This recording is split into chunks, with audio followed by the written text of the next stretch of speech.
I couldn't get a staff job because I'm too short.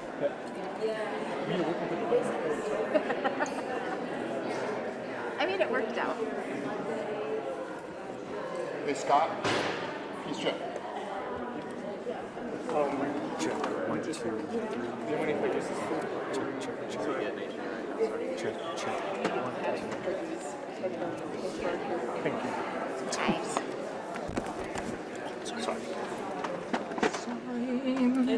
I'm sorry. Did you get the little check right there? What's that? Did you get any audio? No.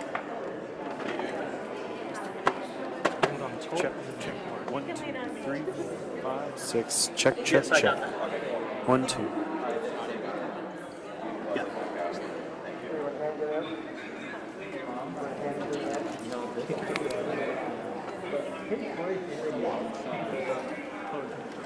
You're welcome.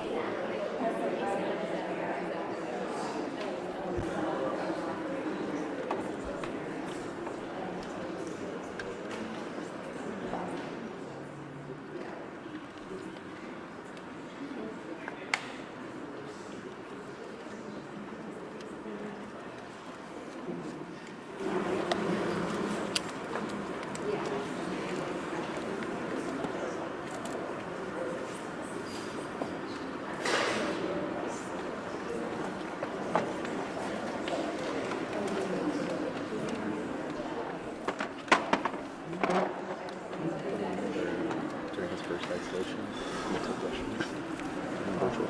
Yes. Just wondering how that worked. Because I don't see it here. Yeah, it's just going to talk. Right.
I'm going to apologize again for starting so late.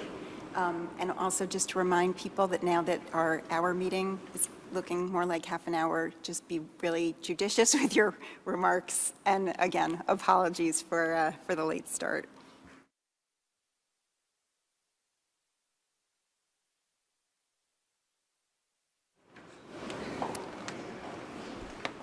Just let everyone know, we got a 2-minute warning.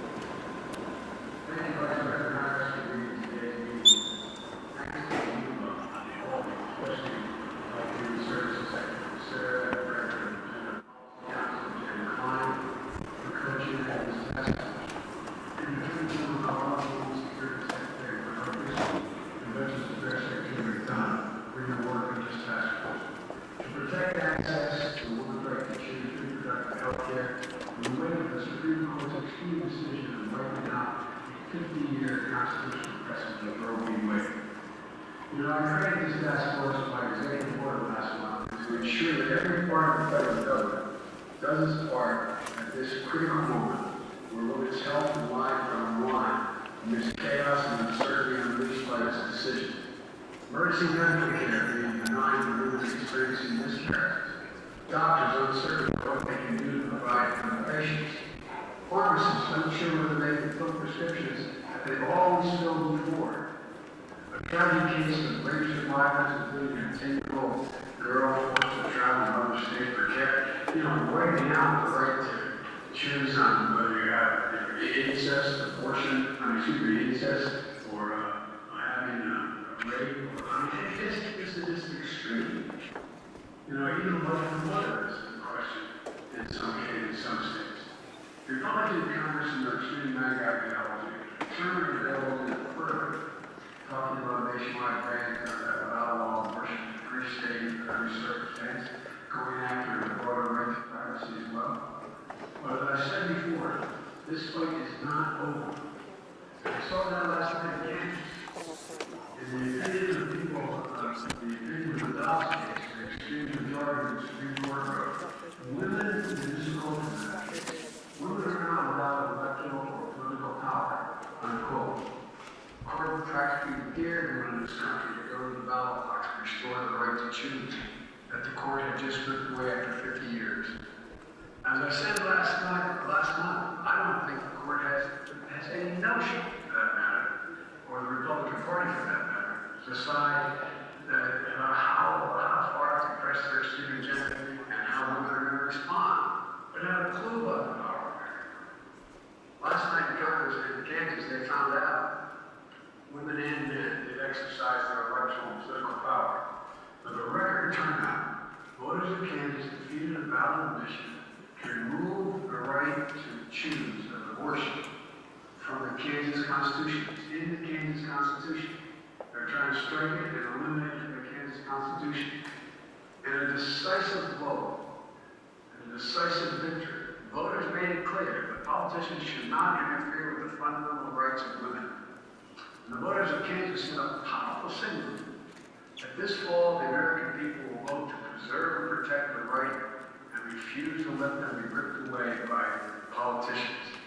And my administration has their back. No, today I'm signing the second executive order I'm about to sign that responds to the healthcare crisis that has unfolded since the Supreme Court overturned Roe and that women are facing all across America. The healthcare crisis is, it's a hard meeting to understand how they think this. Healthcare crisis is women can't choose. Can't get an abortion even in the case of incest, even in the case of rape. But it goes beyond that. For a lot of women who take prescriptions prescribed by their doctors and have been taking for some time for other conditions, for arthritis, for epilepsy, for Crohn's disease, And in many cases, these prescriptions are not being filled. Say a 25-year-old woman, her doctor prescribes medication for epilepsy, been doing it for a while. She goes to the pharmacy. The pharmacist won't fill the prescription because the same medicine could also cause a miscarriage. So she's not getting the medicine she needs for her epilepsy, whether she's pregnant or not. The pharmacy has no right to do that. Just yesterday in Idaho, the Justice Department filed a lawsuit to make sure that pregnant women facing serious threats to their health can get the medical care they need in Medicare-funded emergency rooms. Under federal laws, no woman, whether pregnant or not, no matter where she lives, should be turned away or denied necessary treatment during the medical crisis. The Justice Department stepped in to make sure that this extreme state law criminalizing abortion does not put women's health and lives at risk in these situations. You know, this executive order also helps women travel out of state for medical care. Secretary Becerra has been working with states through the Medicaid to allow them to provide reproductive health care for women who live in states where abortions are being banned in that state. Executive order makes sure healthcare providers comply with federal laws so women don't face delays or denials of medically necessary care. And this executive order advances research and data collection to evaluate the impact of this reproductive health crisis is having on maternal health and other health conditions and outcomes. This executive order builds on the first one I signed last month that created this task force in the first place.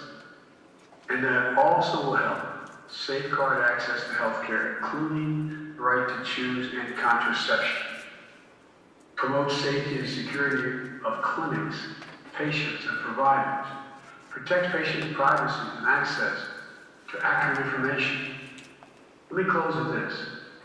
Beyond the actions you're taking, I know the long to come. Many of you have been traveling the country listening to women, healthcare providers, legal experts, state and local officials and legislators, and others, so that we are doing all we can in my administration to protect the rights of health and safety of the people of this country. You know, their perspectives are going to inform the work of this task force and the recommendations you make to me. I believe Roe got it right. It's been the law for close to 50 years. And I'm committed to the American people that we're doing everything in our power to safeguard access to health care, including the right to choose that women had under Roe v. Wade, which was ripped away by this extreme court. But ultimately, Congress must codify the protections of Roe as federal law. And if Congress fails to act, the people of this country need to elect senators and representatives who will restore Roe and will protect the right to privacy, freedom, and equality. I'll stop there and turn this over to the Vice President. There's so much more to say, but I'm anxious to hear from all of you. Thank you, thank you, thank you. Do I sign this over now? I'm going to sign this executive order right now, okay?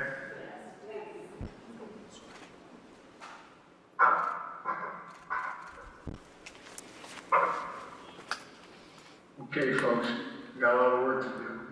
But Madam Vice President, I'm sure you can get it done. Sitting there with all those folks. Thank you. Wish I was with you in person, quite frankly. I'm getting there.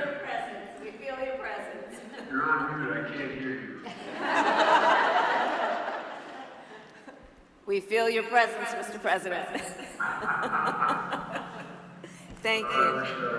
Thank you.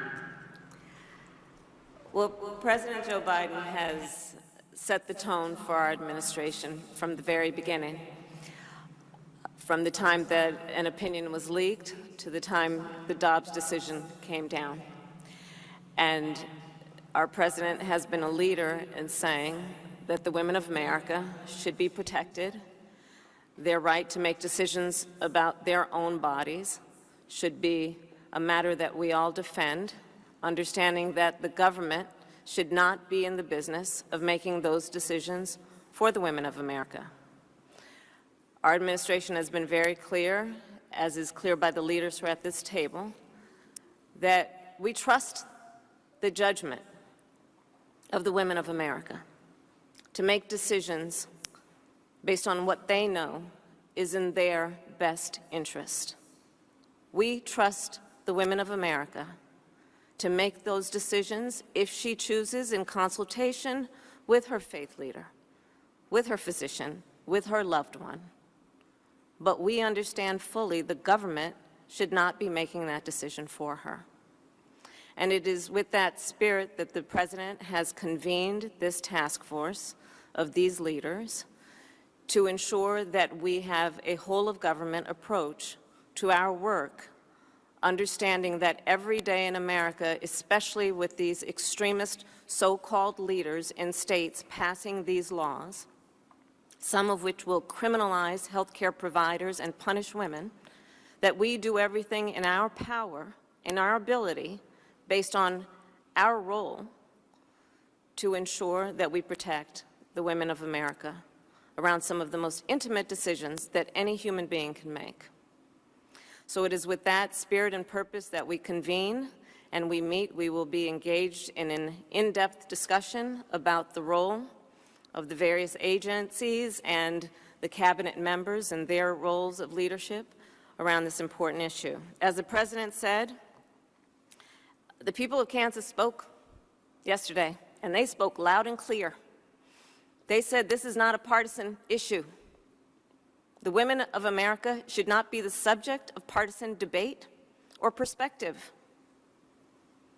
The people of Kansas spoke and said this is a matter of defense of basic principles of liberty and freedom in America. And they spoke loudly in saying that they trust women to make decisions about their own lives and their bodies. And they said government should not be mandating those decisions for the women of America. So today we are prepared to do the work that is necessary. We will discuss what we have done so far as an administration, and we will discuss what we are prepared to do going forward. I have been traveling the country in recent weeks, talking with, in particular, community-based leaders, healthcare providers, state legislatures and legislators. I've convened faith-based leaders. We have convened disability rights activists, people from various sectors of our country to talk about this issue. And I will tell you, people are scared. When they look at these laws that are being passed and they understand what it means for themselves or someone they love, they are concerned, they are confused. When you look at a map, which I have here somewhere, in terms of what this means in our country, and I don't have the map at the moment. My staff will tell me where that map is at the moment.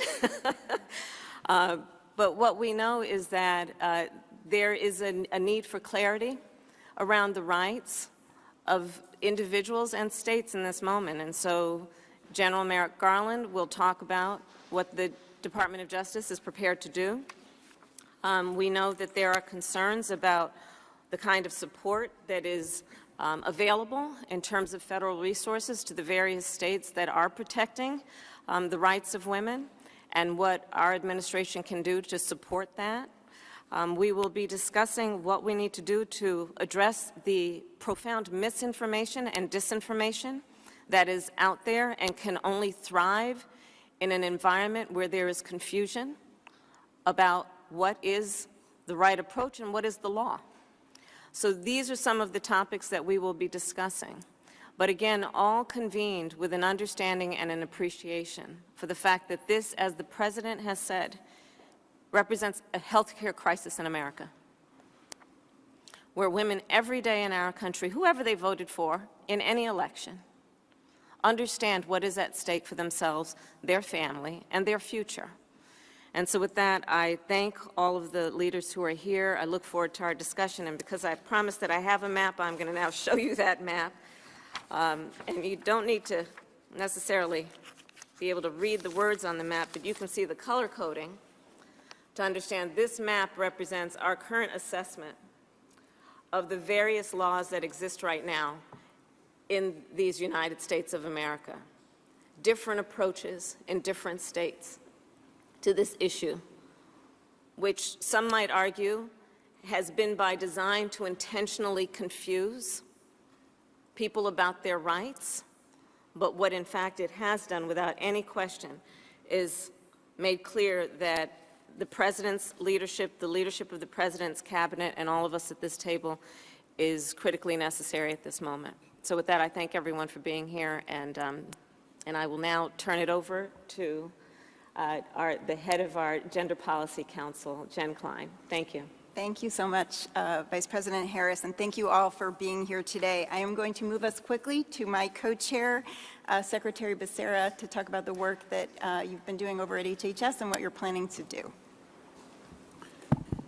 Mr. President, Madam Vice President, thank you for setting us on a course. Thank you for giving us direction immediately, and thank you for being so prominent and vociferous in explaining how important it is to make sure we are protecting the rights of all Americans, but especially women. I am thrilled to have an opportunity to co-chair, along with my partner, Jen Klein, this task force. Thank you, Jen, for the work that you have done over the years, and certainly now as the co-chair on this task force. To my fellow colleagues on the Cabinet and the members of the administration for springing to action so quickly, we say thank you very much. I know we speak for so many people who are waiting for us to do everything we can. Since the Supreme Court's misguided decision put the lives of millions of Americans, our fellow Americans, at risk and stripped away freedom and autonomy, we've all had to take action. And I know that we've all heard from, whether it's patients, doctors, family members, friends, everyone is concerned. At HHS, we heard those voices. We heeded the President's and the Vice President's call for action. Immediately upon the issuance of the Dobbs decision, we launched the reproductiverights.gov website. We were concerned and afraid that something like this might happen, so we put up that website as quickly as we could to make sure that people were not confused, they knew their rights, and we provided as much information and direction as we could immediately for people who were inquiring. We've gone on to protect patient privacy interests and to protect patients and providers from discrimination by issuing guidance. We recently did that by issuing guidance to roughly 60,000 U.S. retail pharmacies. We did it by notifying all health insurance carriers, reminding them of their obligation to respect the civil rights of all Americans and to not discriminate in the dispensation of services and care to all patients. We released our draft rule on non-discrimination in healthcare last week, and just because your state has decided to restrict your access to healthcare does not mean your privacy can be tossed to the wind or you can be discriminated against. We have issued guidance on the Emergency Medical Treatment and Active Labor Act, EMTALA, which I know that the Attorney General will speak more to affirm that that law protects emergency department providers when offering legally mandated life or health-saving abortion services in emergency situations. EMTALA requires that providers exercise their clinical judgment about the right course of treatment to stabilize the patient, including abortion care if that's the treatment that the provider prescribes. And the law requires providers to offer stabilizing treatment to prevent a patient's condition from placing that patient in jeopardy, serious jeopardy, or at risk of serious impairment or dysfunction of bodily functions or any bodily organ. Providers may not delay care until a woman is in a life-threatening condition.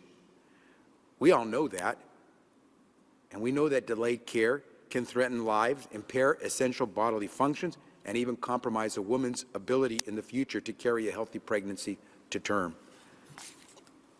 I want to thank Attorney General Garland for this week taking action to enforce EMTALA in our courts to protect women's access to care by taking on anyone who would try to violate this law. We still have much to do, and we're going to continue forward, including, for example, in making sure medication abortion is available to women throughout this country, and we won't stop. We were given direction early on by the President and the Vice President we will continue to move forward. Turn it back to you, Jen. Thank you, Secretary Becerra. And now I'd like to turn to the Attorney General. Thank you, President Biden. Thank you, Vice President Harris, for bringing us together today. Thank you, Jen, and thank you, Secretary Becerra, for highlighting the urgency of this crisis and for your partnership. In the 5 weeks since the Supreme Court overturned Roe and Casey, legislatures across the country have taken steps to impose bans and other restrictions on access to abortion with devastating consequences for women's health, their safety, and their civil rights. And we know that the harms caused by these laws have been and will continue to be especially severe for people of color and for those of limited means.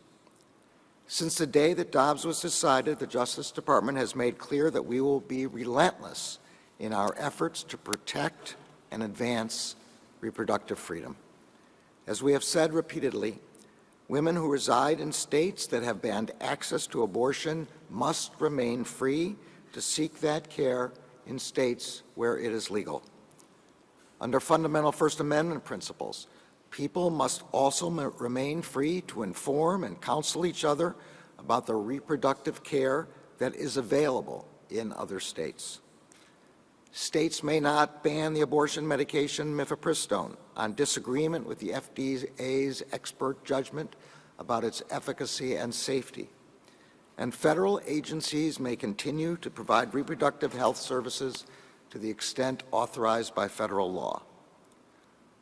Last week, I also said that the Department is vigilantly monitoring state laws and enforcement actions to ensure that states do not infringe on federal protections of reproductive rights.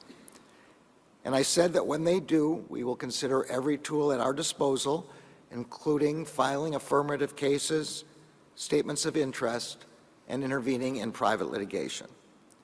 Yesterday, the Justice Department filed a lawsuit against the state of Idaho to hold invalid that state's criminal prohibition on providing abortions, as applied to women who are suffering medical emergencies.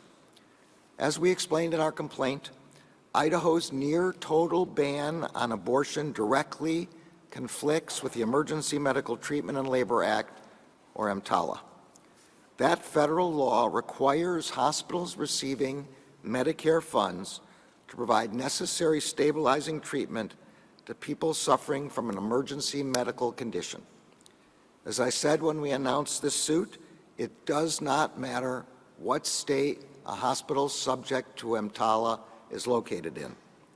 If a patient comes into an emergency room with a medical emergency jeopardizing the patient's life or health, the hospital must provide the treatment necessary to stabilize that condition. And this includes abortion when that is the necessary treatment. Any state law that prevents a hospital from fulfilling its obligations under EMTALA violates federal law. The Justice Department will also be filing a motion to dismiss the Texas lawsuit challenging HHS's guidance under EMTALA. The law could not be clearer, and we are going to vigorously litigate this suit to ensure women get the emergency care to which they are entitled under federal law. Led by Associate Attorney General Vanita Gupta, the Department's Reproductive Rights Task Force will continue to build on these efforts to protect reproductive freedom. Its work includes monitoring state laws that infringe on federal constitutional protections, evaluating appropriate actions in response to those laws, including filing lawsuits and statements of interest, and coordinating technical assistance to both Congress and the states on federal constitutional and statutory considerations. 5 weeks ago, I promised that the Justice Department would work tirelessly to protect reproductive freedom and that we would not waver from our founding responsibility to protect the civil rights of all Americans. That is what we have done, and that is what we will continue to do. Thank you. Thank you so much, Attorney General Garland. Now, there's supposed to be, through the miracles of technology, we're supposed to be joined by Secretary McDonough. So Secretary McDonough, if you are with us, look at that. Over to you, sir. Thank you, again, Klein, very much. Madam President, thank you, Mr. President, if you're still there. Thank you so much for the opportunity to be with you. I want to congratulate you both on the passage of the PACT Act in the Senate last night. This would not have happened without your having called for it in the State of the Union. And the fact is that it's a very important day for veterans, survivors, their family members. As you know, among the conditions covered by presumptively covered by the PACT Act are cancers that our troops, men and women, including women veterans, the fastest growing cohort of our veterans, 300,000 of them of childbearing age, among the conditions covered for them in this new law will be cancers. And last month, our excellent lead researcher and our excellent lead oncologist briefed our press corps on the progress we're making on treating cancer because of your cancer moonshot, Mr. President.